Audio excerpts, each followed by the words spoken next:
harmlessly by Nurse. Caulfield managed to get to Tatar. He gave it away. Draisaitl stretch pass. McDavid the breakaway to win it. Wrist shot, score! And Edmonton wins 4-3 in overtime.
One-timer score!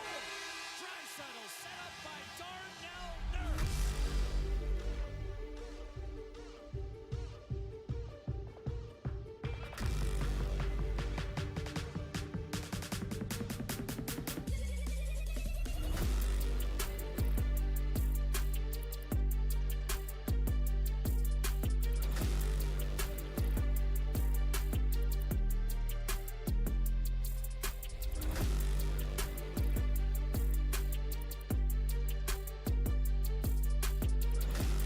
On today's trade, and following that we will take questions. Just ask that you use the raised hand function to put yourself into the queue for questions.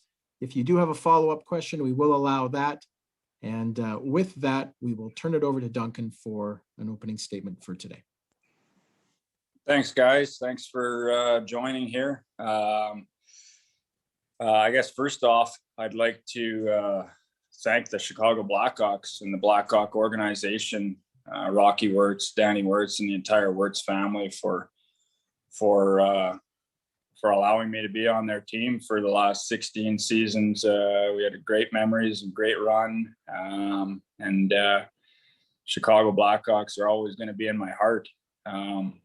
Having said that, at this point in my career, I feel that being closer to my son Colton here, he lives here in Penticton, and that was a huge thing for me. And I just felt like the Edmonton Oilers, right now, it was a good fit, a great fit, and I'm excited to start this new chapter of my career and try to win a cup in Edmonton. Thank you for that, Duncan. And with that, we'll go to our first question. Reed Wilkins, go ahead. Thanks, Jamie. Hi, Duncan. Welcome to the Oilers. Thank you. Mentioned, you mentioned your personal interest in coming west with your son, and you mentioned that you think you can be a good fit with the Oilers. I wonder if you could just elaborate on that a little bit. What do you think you can bring with the Oilers, and how do you think it's going to gel with the team they currently have? Well, I think a lot of things get said about my age, and obviously I've had some experience being in the playoffs, and I certainly want to bring as much to the table as I can in that regard, and help any of the younger guys out in any way I can. But for me, my mindset going to Edmonton is to be the best player I can be, because that's what's going to help the team the most is what I do on the ice. And I'm excited for the opportunity and the challenge that is ahead of me here. I want to bring a strong work ethic, and I think everything starts from that. You referenced your age as the calendar has progressed over the years here. Has the way you have had to play or prepare as an athlete changed over the years? And if so, how? Thank you. I don't know necessarily if it's changed because of my age. I think it's changed just from experience and learning more on what allows me to be at my best. So the preparation on my part is going to be there, and I'll be ready to go. I think everybody's different in what they feel they need to do to prepare, and I certainly have done a lot of different types of training and things like that over the years. So I'm confident that I'll be ready to go when camp opens up. Thank you. Jim Matheson, Post Media. Hi, Jim. Hello there, Duncan. A couple of things. How much bearing did the fact that McDavid and Draisaitl and Darnell Nurse play on this team have in you're wanting to come to the Oilers? Well, certainly when you look at the Oilers, you think of their team and their players. Those guys are front and center. So they got two of the best players in the world in Connor and Leon, and they've shown what they're capable of doing. So definitely, having those guys on the team, that when you get into playoffs, you need those elite players to be able to put the puck in the net in tight games, and it's certainly a nice thing, an added bonus. But I look up and down that roster and I see a lot of good players, a lot of effective players that we're gonna need to rely on throughout the course of the season, guys. It's obviously goaltending is huge, and then defense and the forwards working together to keep the puck out of your net. So I look at kind of the ingredients that team, the Oilers have. There's a lot of guys. I think Zach Kassian's a guy that just for one guy that you can look at and come time when the physicality starts, he's a guy that is a good guy to have on the team. He's got skill as well. Nugent Hopkins, they've got a good mix, and I'm just gonna go there and do everything I can to add to that group and be at my best. One other question. At what point did you ask the Blackhawks to see if they could help you out and trade you to a team in Western Canada so you'd be closer to your son? Well, when I got back after the season, I had some time to think about it. Last year was pretty difficult not being able to see him. I went almost 3 months without seeing him.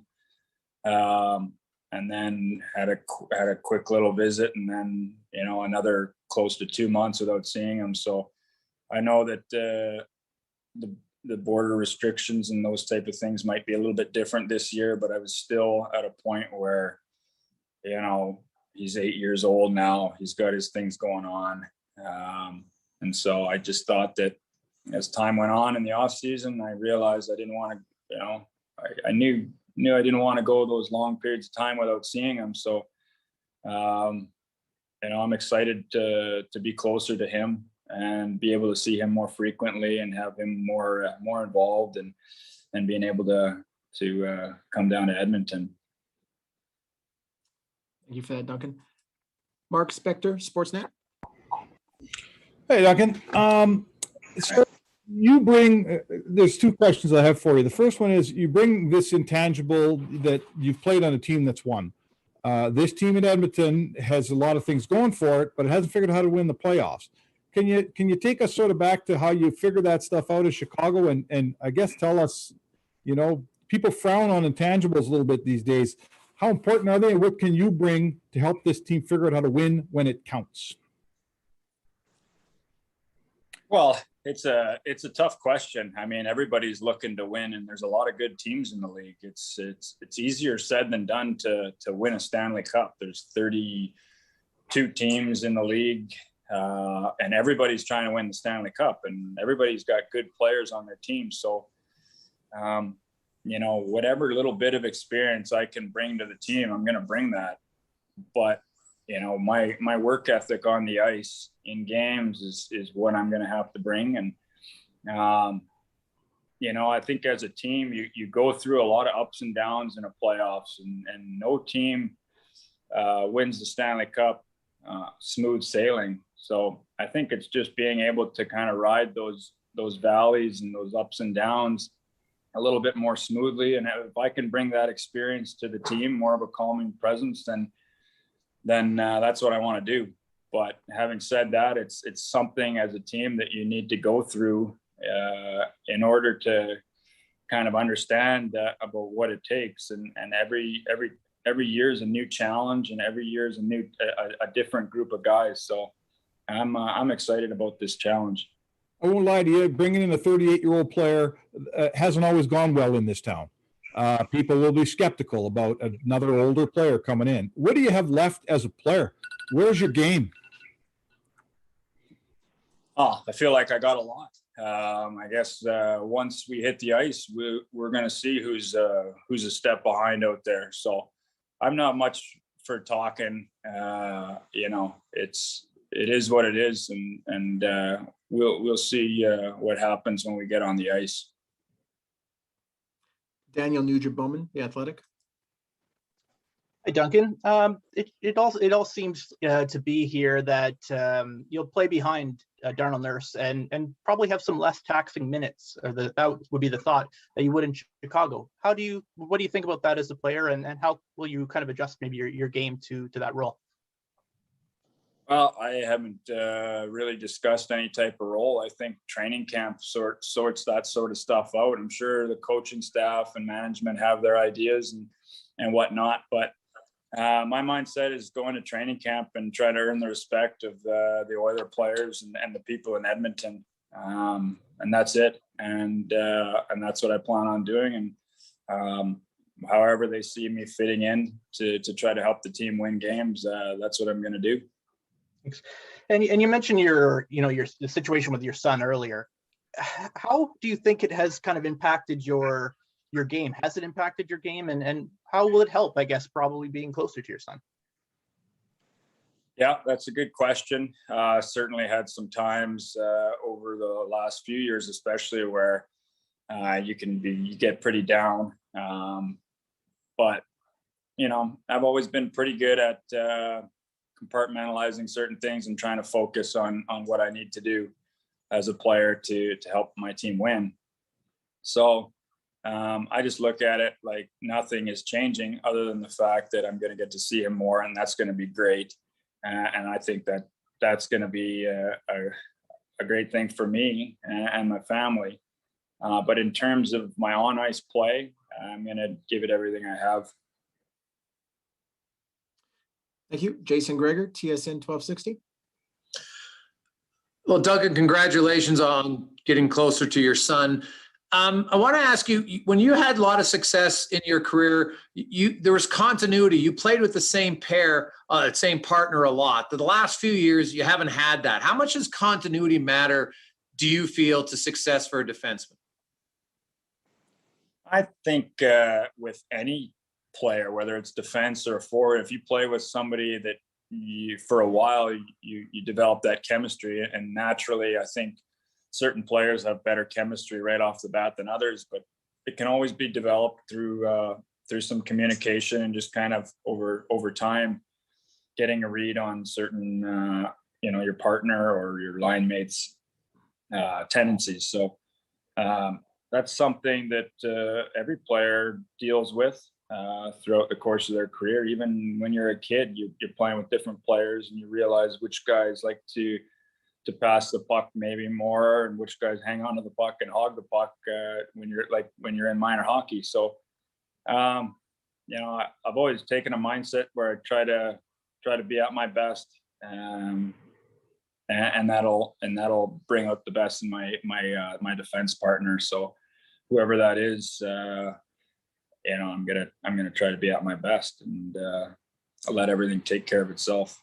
I asked the scout, because obviously in COVID we didn't get to watch Chicago a lot, to give me his assessment. He said that, Keith defends by being aggressive and he attacks a lot. That's the style of your game. A, is that an accurate one? And B, do you think, and he added that, having a veteran partner will allow him to play his game and have the partner react better. Is that a fair, accurate assessment of how you play, and having a veteran partner would help?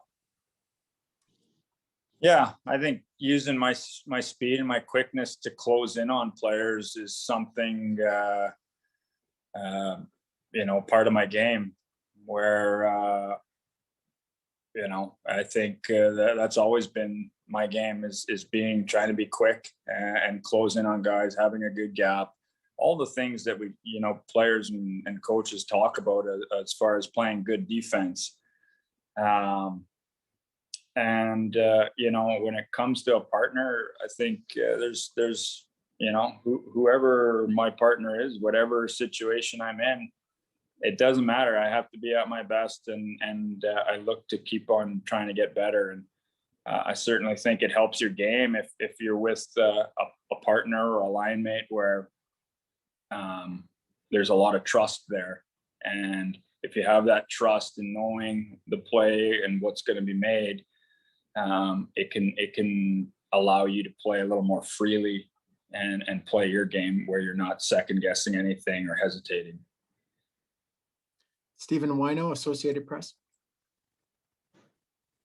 Hey, Duncan. Brett Seabrook obviously retired a few months ago. The Johnson trade happened years ago. I'm just wondering if you can offer some kind of just thought on the era you guys had in Chicago, and kind of seeing it all not fall apart, but over time, obviously guys get traded, guys retire. Just what are your thoughts looking back now on the time you guys had and your time in Chicago? Yeah, I mean, it's tough to kind of just summarize right now. I mean, the trade just happened today, but there's so many great memories of my time in Chicago. Met so many great people in Chicago, not even in the on the team or anything like that. Just people, it's great city. And, you go through those long playoff runs and you come out on top.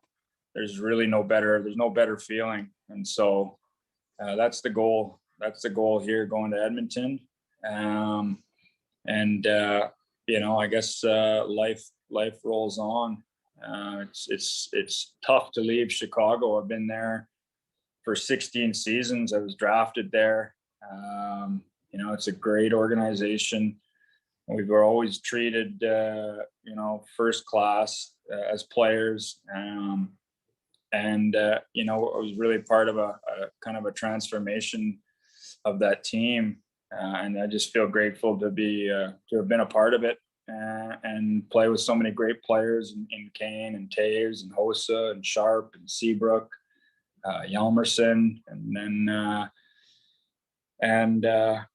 the last few years were a little tougher, but sometimes you need those tough times to appreciate the good times, and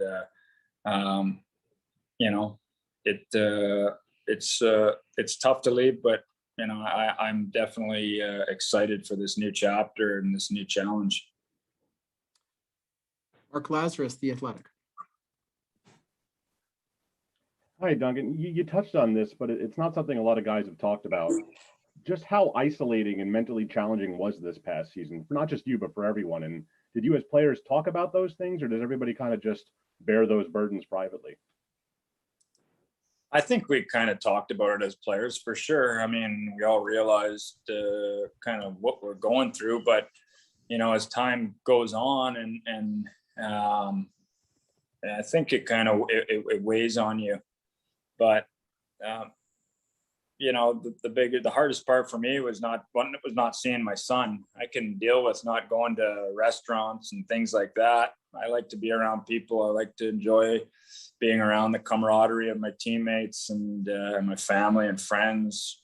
So it was difficult in a lot of ways in that regard. And I think everybody had to deal with that to a certain extent. Some guys differently than others, but for myself, I just know that it's a good feeling knowing that I'll be able to see my son more frequently.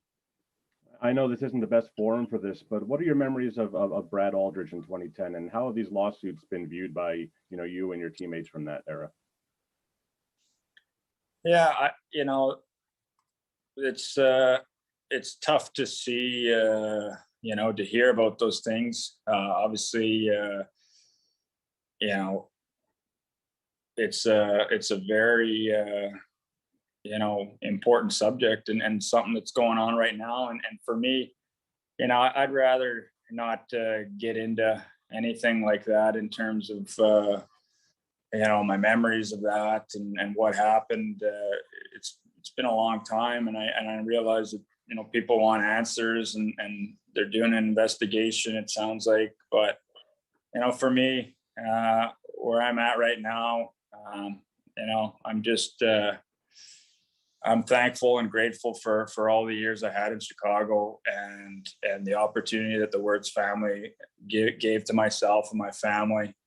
And every minute of it, I just feel lucky to have been a part of those teams and just a part of that city. And so, right now my focus is moving forward and going to Edmonton, and I couldn't be more excited about this new challenge. And I hope one way or another that things work out for the best with that situation, and it gets sorted out, and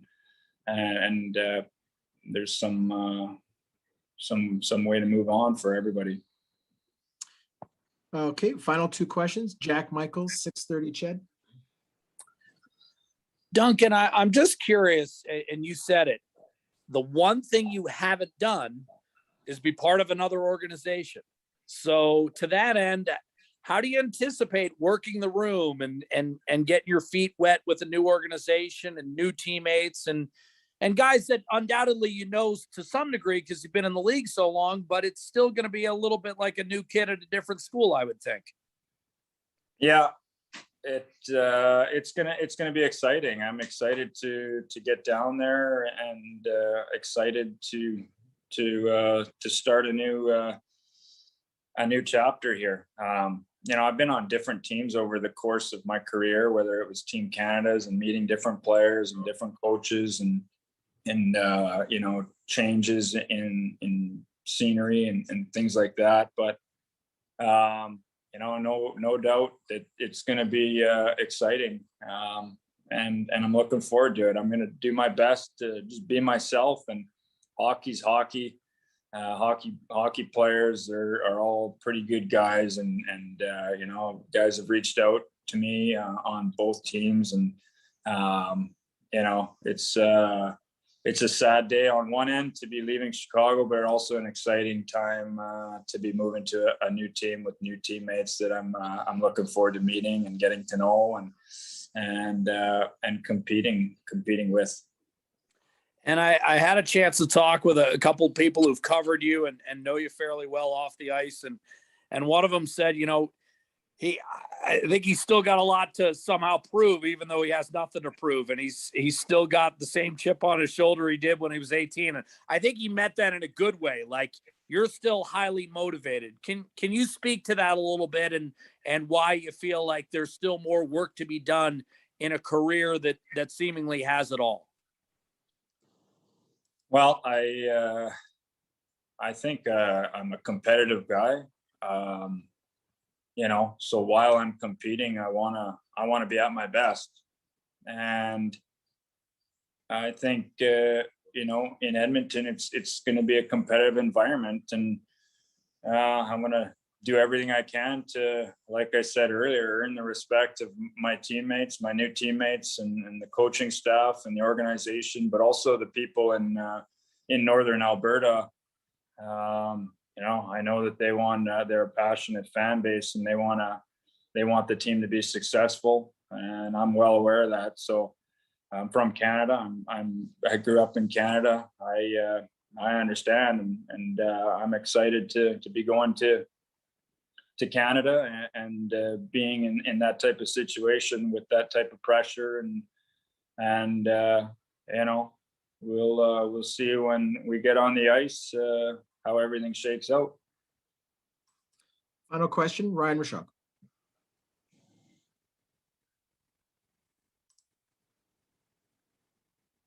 Oh, Duncan, can you hear me okay? Yeah. Hi, Ryan. Okay, sorry about that. Yeah, hi. Just following a little bit on the Chicago stuff, do you think that in today's game, players should feel comfortable to be able to come forward with this sort of thing, and that the game is in a place where, they'll be welcomed and supported when this sort of stuff happens, as we're seeing happen right now? Is that important, do you think, and is the game there? Well, I think it's definitely important, but I'm not so sure that it's just a hockey thing. I think it might be a thing in society, where maybe people, don't feel comfortable or what. I mean, every situation is unique, and I just think that as we're play hockey, but at the same time we're human beings. We try to be good people, and I think that's the main thing, the main takeaway. Try to help one another out and in ways that we can, and it's I think it's definitely progressing. I mean, the league is so young now with more and more younger players, I think, and so everybody needs to feel comfortable around the room, and I'm looking forward to trying to be a guy that can help out younger players, but not just younger players, older guys too. And I need help as well. So we're all in this together, and we're all going to need to lean on one another. And yeah, I think that, it's come a long ways, but there's always going to be room for improvement. Yeah, thanks for that. Just wanted to ask about, you did a lot of winning there for a stretch of time between cups and gold medals and such, and what it's like for a player with your level of competitiveness for that to run dry for a while, and what that does to your thirst to get back there once you've felt that once. Like, where is that thirst for you personally, having been at the top of those mountains a few times? Yeah, I mean, there's no better feeling than winning a Stanley Cup, and I've been fortunate to do it before, but I think it just kind of fuels that fire to do it again. And for me, as I get older and my career moves along, I want to be able to compete at the highest level, and win.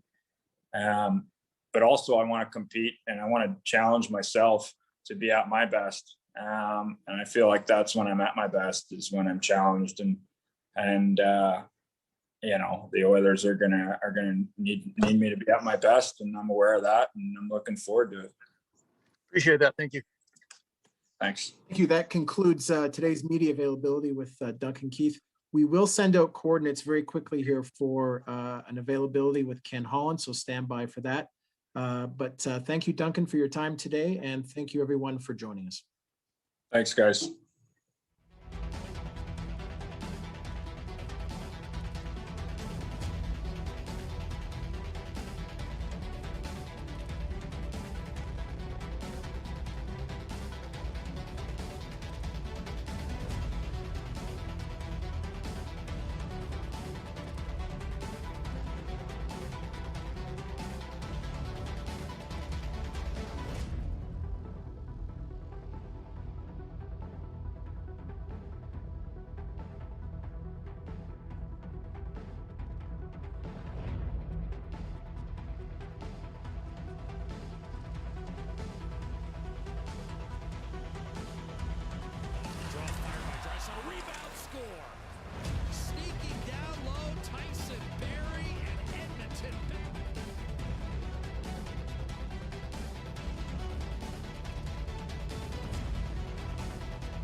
deflected away harmlessly by Nurse.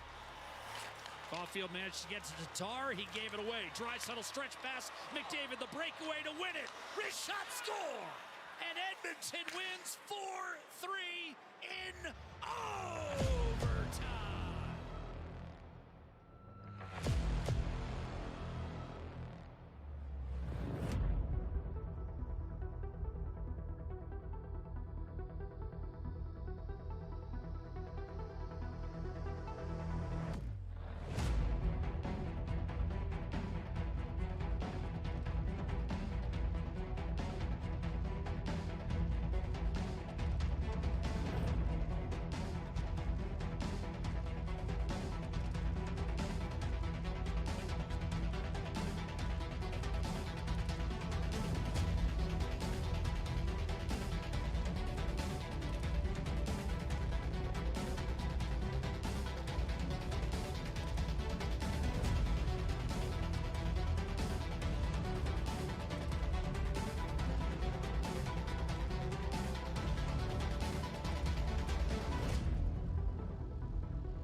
Sneaking down low, Tyson Barrie and Edmonton.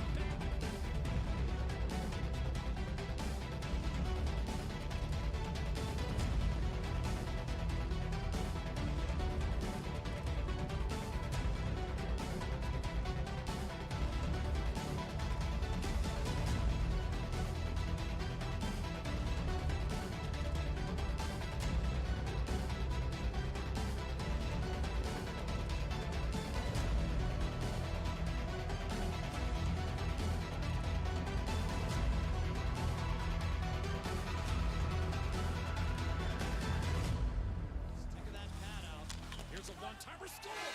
Draisaitl set up by Darnell Nurse.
everybody for the Ken Holland media availability. We'll start off just by letting Ken give a few opening remarks about today's trade, and then we will take questions following that. So without any delay, I'll turn it over to Ken. Go ahead. Thanks, Jamie. Certainly an exciting day for the Edmonton Oilers to acquire Duncan Keith along with Tim Soderlund for Caleb Jones and a third-round draft pick. You know, obviously, Duncan has been one of the best defensemen of his era. You know, helping Chicago win 3 Stanley Cups and 2 Norris trophies, a Conn Smythe, and helping Canada win a couple of gold medals at the Olympics. So, you know, I got a call in the last couple of weeks from Stan Bowman and Jerry Johansson, his agent. Stan Bowman gave me permission to talk to Jerry Johansson, Duncan's agent, and I guess Duncan had gone to Stan and for personal reasons wanted to get moved to a team out west, and want to know if we had interest. You know, it's hard to pass up a player that's got as much experience and success as Duncan has, and I think that not only what Duncan will help us on the ice, but he'll be a tremendous leader in the locker room. And I know that he's talked to a lot of people here over the last couple of weeks that know Duncan, and he's got incredible commitment to off-season fitness. So he'll bring a lot of other intangibles to our team besides what he does on ice. So obviously excited today. Legitimate top 4 defenseman, and I know Duncan's very, very excited. I talked to him for a bit earlier after the deal was made, and Coach Tippett talked to him as well, and we both can feel and sense that he's very excited about this new opportunity. Thank you, Ken. And with that, we'll start with Bob Stauffer of 630 CHED. Go ahead, Bob. Can't hear you, Bob. We'll come back to you. We will go to Jason Greger of TSN 1260. Ken, the main question a lot of people want is the no retention of salary for Duncan Keith. Can you walk us through that aspect of the deal and how you were comfortable taking on the full salary and not getting any cap retention? Well, I mean, as Stan Bowman and I talked over the weekend, I think if I was acquired, obviously you can retain up to 50%. If we were getting Duncan Keith at 2.75, the price would have been a lot higher than what it was today. So, I think that certainly Chicago's getting a young defenseman in Caleb Jones that was in and out of our lineup, and was where we were hoping could grow into a regular spot and a third-round draft pick. So they're excited to get Caleb Jones. Where we are in our cycle, when you look at the core of the team, it's trying to win now. It's one or the other. It's either spend more assets and try to get Chicago to retain salary, or to do a deal that we're trading out a left shot defenseman, we're acquiring a left shot defenseman, and we're adding a third-round pick to it. So I think these deals they swing back and forth. I think at the end of the day, basically, if we wanted to have a lower salary, we would have to put more assets with our offer. Okay, and that makes sense. So if you look at what this means for your team, do you pencil in Duncan Keith automatically as kind of like your second pair left defenseman? He's got a 5.5 cap hit, or are you still planning on looking at free agency and guys like there are some second pair left defensemen available, or do you kind of change and look to fill out your third pairing? Well, I mean, obviously we got Darnell Nurse, who's our number one left shot defenseman. I would think that Duncan would be in our second pair. We'll wait to go to training camp. I know that we've got more moves to make. So we'll see. I mean, I've got here, another month probably over the next rest of July, free agency, July 28th. And then, we'll see, but I know we need more pieces. I would see Duncan Keith as the second pair defenseman. Thank you. Back to Bob Stauffer.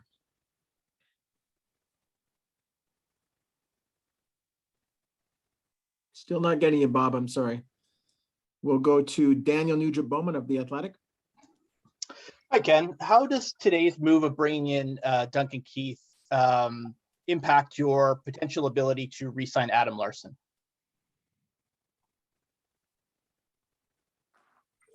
From a cap standpoint? Yes, strictly from a financial standpoint, correct, yeah.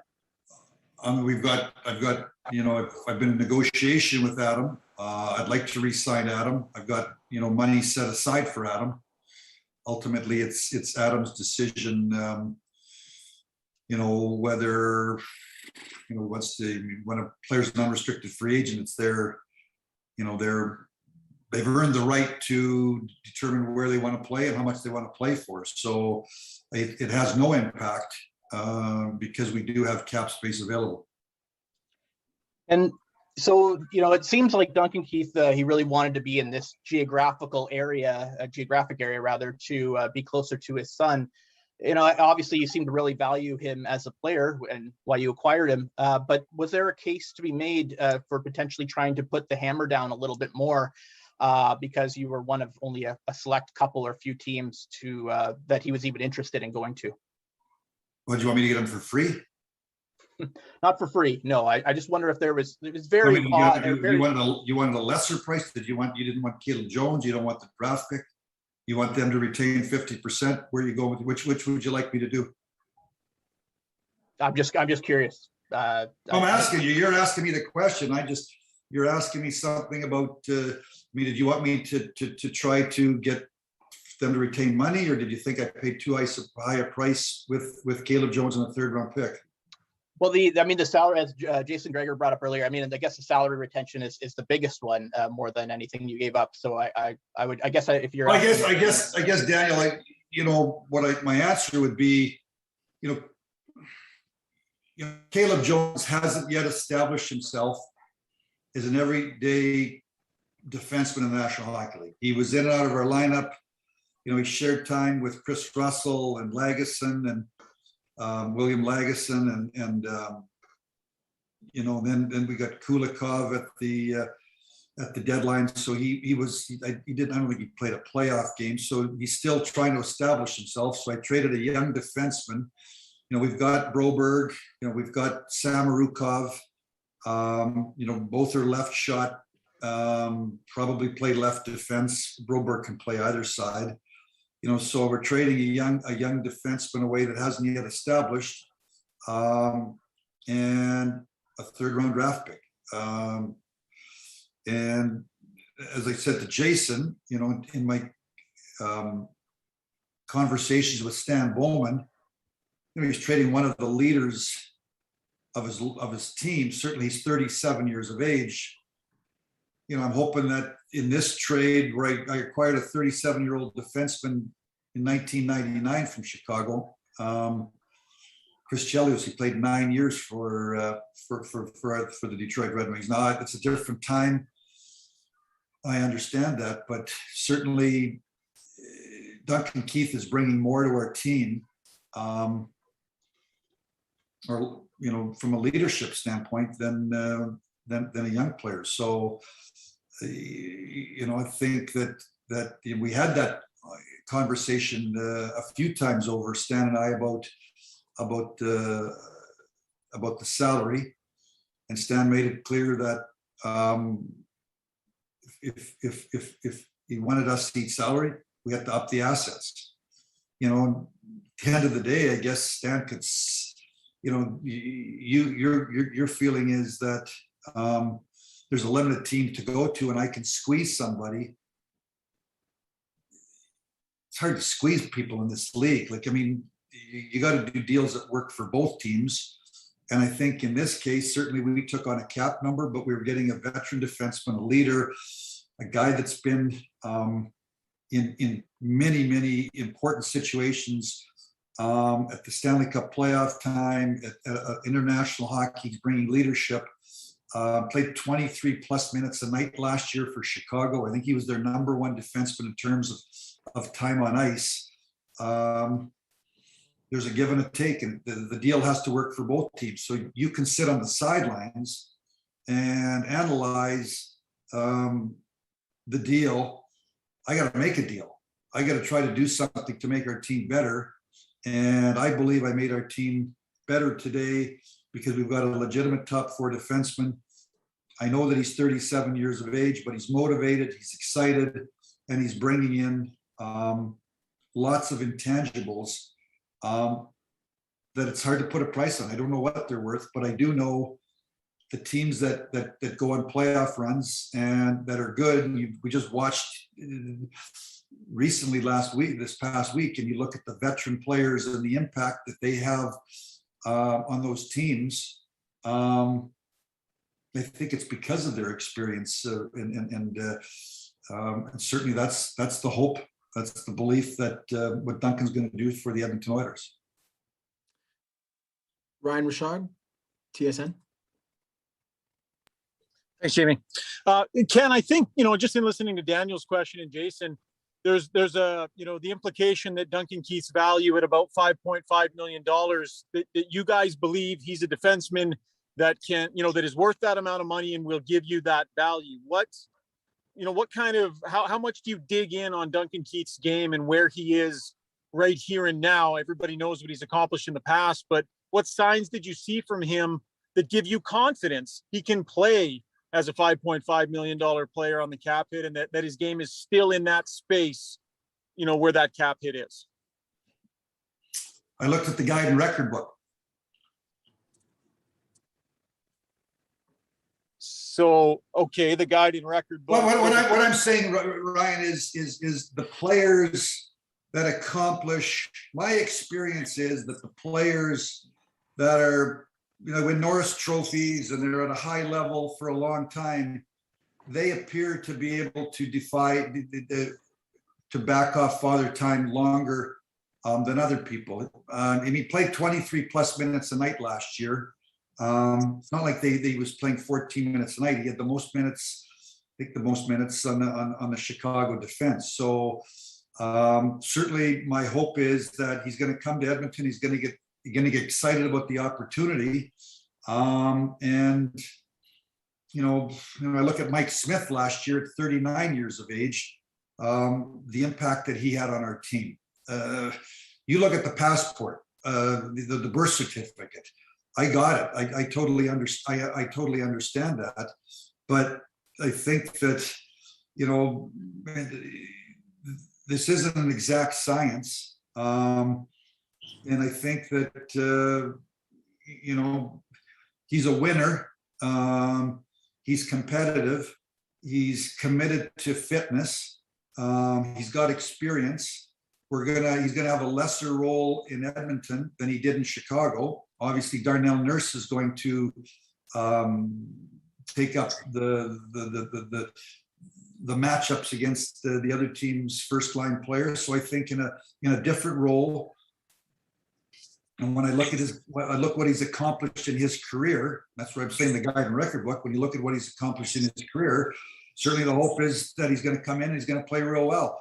Whether I go to the open market, Ryan, at free agency time, there's risks. You have to make decisions. And I believe in the guide and record book that he's played at a high level for a long time. You look and say he's 37 and he's on the decline. Nobody knows. Nobody knows. We're going to go to training camp and we're going to go through a training camp. We're going to play games and the games are going to decide. But I'm banking on that he's been a great player for a long time, that he's going to get excited. and his role is going to be reduced. And he's not only what he does on the ice, but certainly his impact in what he's accomplished is going to be respected and have an impact on other players. So it's not only what Duncan does, it's what impact he can have on other players. Yeah, and that's all fair, Ken. And to be clear, I'm not suggesting that he's not worth it or on the decline. I was just curious about sort of what you're. No, I mean, that's my answer. I go to the guide and record book. I think that, he's not 50. I mean, he's 37. Is it old? Right. Yeah, it's old. But he was a great skate his day. He was a great skater. Does he skate as good today as he did at 28? No, he's 37. But even if his skills have diminished some, he's still a good player. And he's like I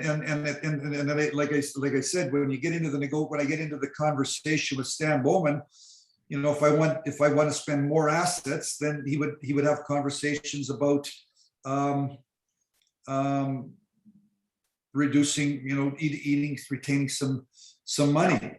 Daniel Nugent Bowman thinks that I could just sit on the sidelines and smoke out Stan Bowman. I don't believe you smoke out people in this. I think that I respect that the other 31 managers are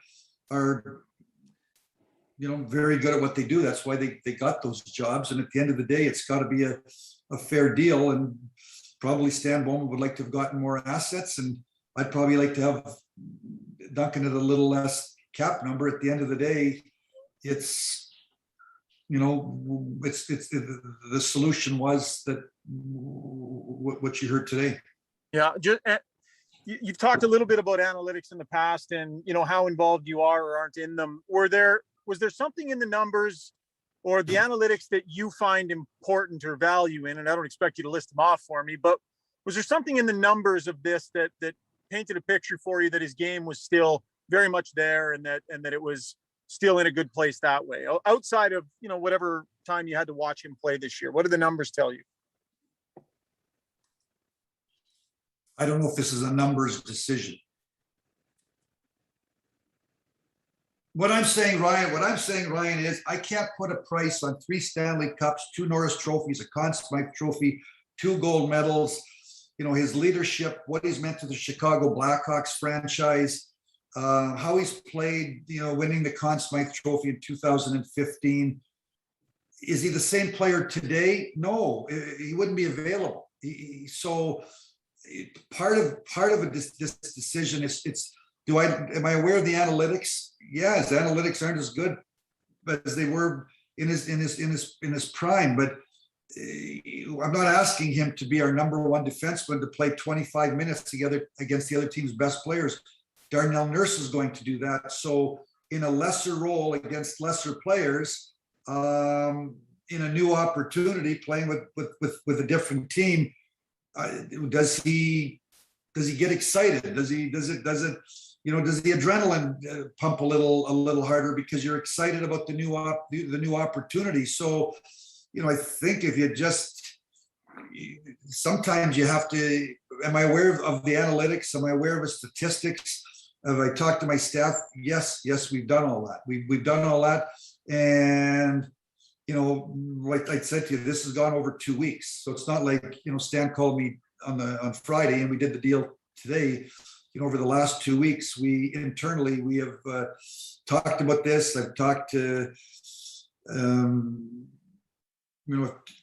I've talked to Dave Tippett. He's talked to Jim Playfair.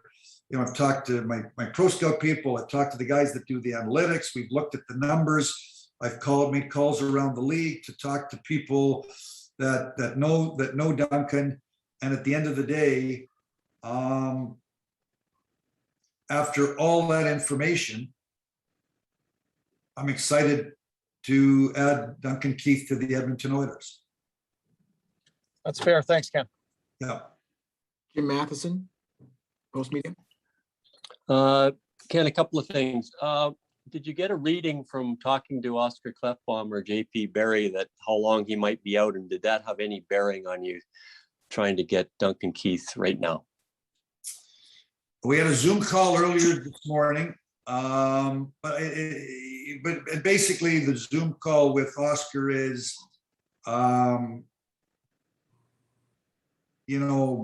he's probably the chances of Oscar Klefbom playing in the National Hockey League in 21, 22 are very, very slim. Now, I've known that for a while, just because I've been talking to the doctors, and he had surgery. We're only 3 months in. Like, he hasn't done any training for 8 months, since probably September or October when we got out of the bubble last year. He hasn't done any training that a professional athlete would do. He took time to decide if he wanted to have this shoulder surgery. Then he made a decision to have the shoulder surgery.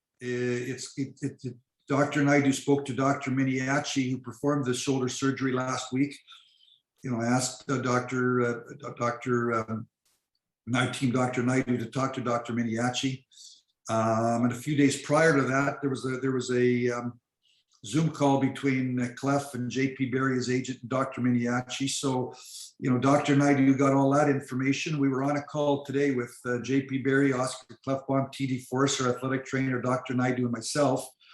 And basically at the 6-month mark, which would be about the end of September, he's probably at that time going to be green lighted to go into stage 2. And stage 2 is what I call poking around. Like, you go out there, and if he wants to go on the ice, you go out there by yourself and you go at slow speeds, and you do that for a while, and then maybe he'll start to do some training. But the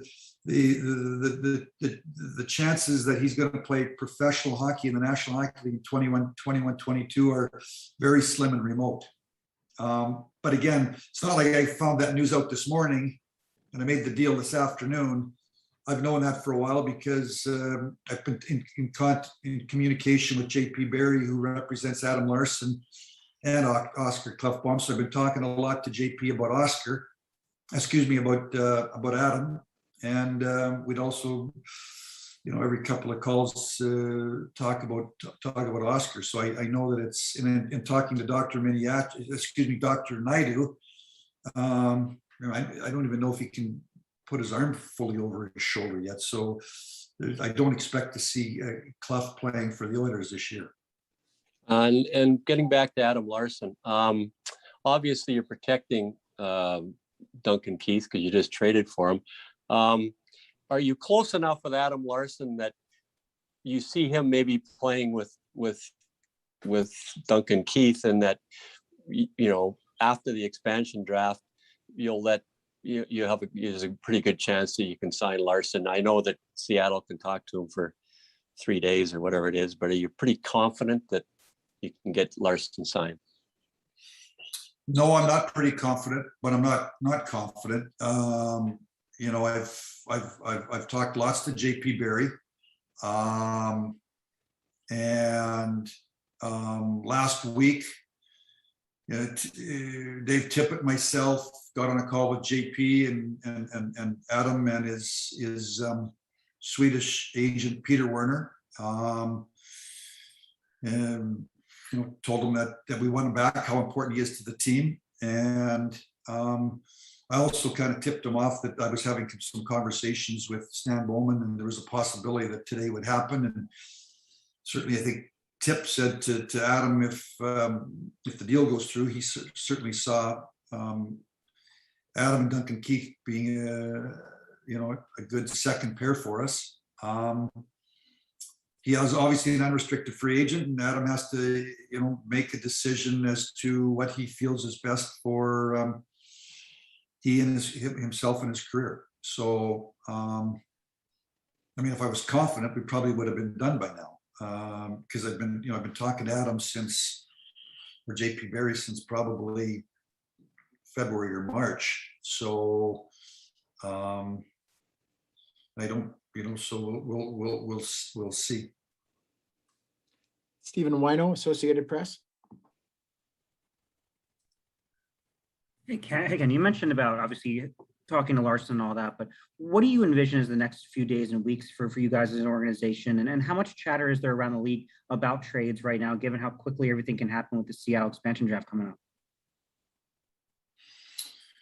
Well, I think for my sense is right now, unless you're probably talking to Ron Francis, there's not a lot of chatter. You know, it's teams that want to kind of might be in a difficult spot, or maybe trying to figure out ways to do a deal with Seattle. There is a little, I have some conversation going with some teams that once the expansion draft is over,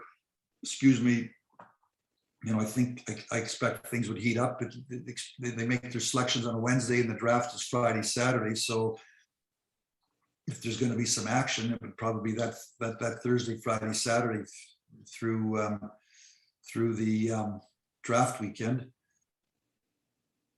What do I see with the Edmonton Oilers? You know, we've got some space still, and we've got some needs. So I've got to see if I can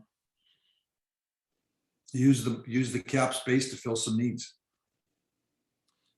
Final question to Jack Michaels of 630 Chet. Ken, you were talking earlier about everything that Duncan brings, and you also used some examples. Chris Chelios, Mike Smith, obviously the Penguin teams bringing in guys like Billy Guerin and Gary Roberts. Does that all add up to focusing on the positives of this deal rather than getting caught up in the cap number from your perspective? Looking at the asset rather than, you know, the perceived liability of a higher cap number than in a perfect world. Well, the cap number is a liability if he doesn't, you know, it's all based upon how players play and how the team plays. You know, right now everybody's speculating. I mean, nobody knows. I think at the end of the day, you know, Ryan Rishaug asked me, you know, nobody knows. I mean, they just happen to have this little thing here. I mean, nobody can look into these things and read the future. You know, certainly analytics is supposed to give you a guide. The statistics are supposed to give you a guide, but nobody can read the future. Nobody knows how how players react. And for me, it's about bringing in a top four defenseman. You know, I think at this stage of his career, he's a second pair defenseman. We've got a left shot defenseman, Darnell Nurse, that's 26 years of age in the prime of his career. And Darnell is a minute muncher. So if we put Duncan in the right situation, like most players, we give the players an opportunity to be successful. I mean, Duncan in his prime was playing top minutes against the other team's best players, and on a dynasty team, the team that won 3 Stanley Cups in about 5 or 6 years. So I guess at the end of the day, Jack, anybody can look at this one they want. They can look at the cap number, they can look at the player, they can look at the age. That's the beauty of professional sports. And I made the deal. I've given you all the reasons why I made the deal today. I made the deal today because he's been a great player, one of the greatest defensemen of his era. I know he's 37 years of age, but he can still skate. He's committed to training, and he's going to bring intangibles. It's not only what he can do for our team. I think that it's important to have some veteran people in that locker room that have had accomplishments, and that some of the younger players can lean on and look to for leadership. With all these things, then, Ken, is it easy to summarize by saying, hey, this is the job. This is what I get paid for. I have to make a tough decision. And at the end of the day, I have to trust myself. Is that really the Coles Notes summary of this deal? And most of the decisions you make, for that matter. Yeah, I think you nailed it. Right, Jack. I think obviously I got it. That's what I said. This has been 2 weeks in the making. I talked to Stan Bowman a few times. We went back and forth. If I talked to my coach. My coach talked to Jim Playfair. They talked to the coaches. Through Tips talked to his coaches. Tips come back to me. We've explored options. We've We've looked at analytics. I had Justin Mahi give me all the analytics. You know, obviously we've looked at statistics. We've called people around the league that, you know, played, you know, that have some relationship with Duncan Keith. And ultimately, I made the decision that I think Duncan Keith's going to be a great addition to this hockey team. Thank you, everyone, for attending today's media availability with Ken Holland. Have a good evening.